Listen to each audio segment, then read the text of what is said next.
This is the royal week where King Charles was the first British monarch to visit the former Nazi concentration camp of Auschwitz, where the most terrible atrocities were committed.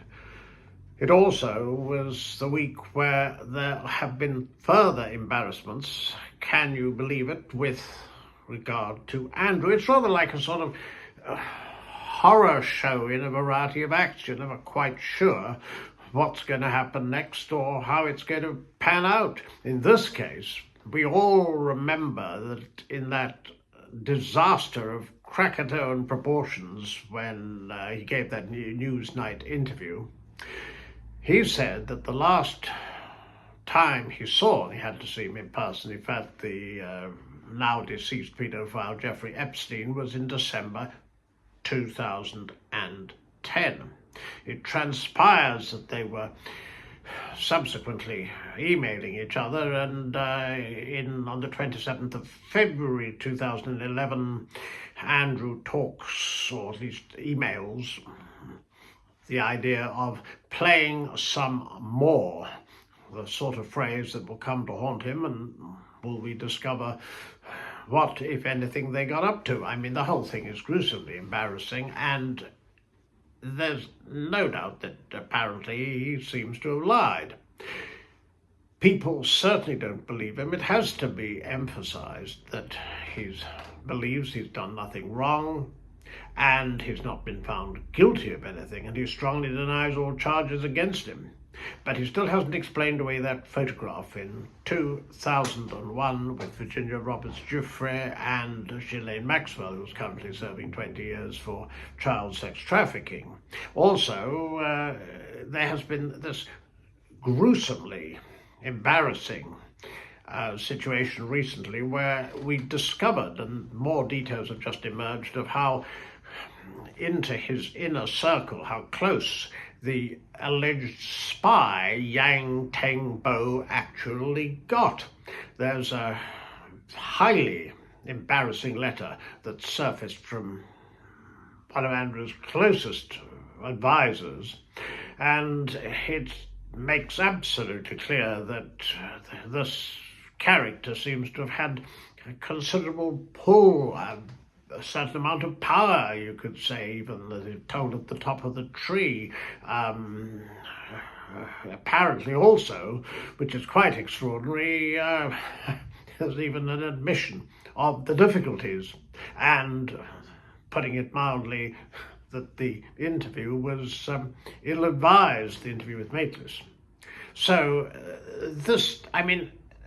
it's somewhat dangerous, in a sense, to have somebody as bovine and imbecilic as he is, a loathsome puffball, if ever there was one, who feels so entitled, and to have him, certainly as special representative for British trade, which he was for a decade or so, losing that post because of his disastrous friendship with Epstein, and then subsequent to that, 2014, he meets Yang Tengbo, who is not allowed to enter the United Kingdom. There was since 2023.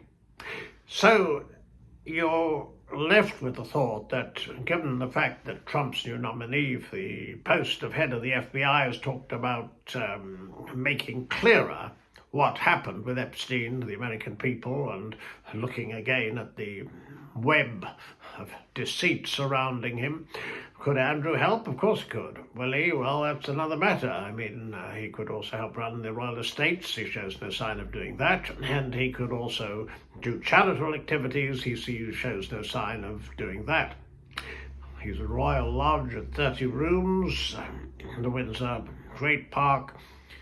It looks, at the moment anyway, that he'll be staying there, but so far as any appearance in public is concerned, apart from funerals, I think it would be a disaster for the royal family if he ever did, foreseeably. However, I do think that we can rejoice over the first away day appearance for the Princess of Wales in 14 months. It's been a long time, and it's been a tough battle, brutal, Prince William called it, and against cancer and chemotherapy. She's now over that and cancer-free. And she interacted, I thought, so well with others at the hospice, and this previously Diana was a patron, and then Prince Charles, and now she is. And also she visited a textile business, and hopefully there'll be more away days coming up. I think it was wonderful to see Prince and Princess of Wales, whilst King Charles was in Poland. They marked Holocaust Memorial Day at Guildhall in London and met survivors and others involved.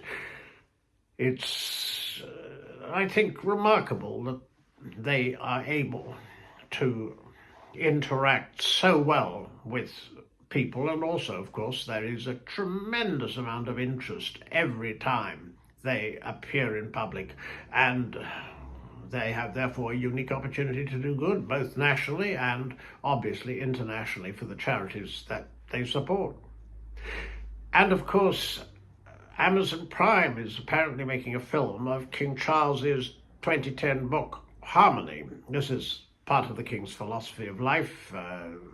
He sees there be a considerable imbalance between the natural world and mankind, which he feels must return to a harmonious state. It's over 300 pages, and like all philosophy, or most philosophy, it isn't what I'd call light reading, but it shows how deeply sincere the king is, and something he's campaigned on since 1970, and also, which is, I think, significant, although he won't be appearing a great deal in the film, the fact that he's backed it will give it kudos, and hopefully the viewing figures will obviously benefit.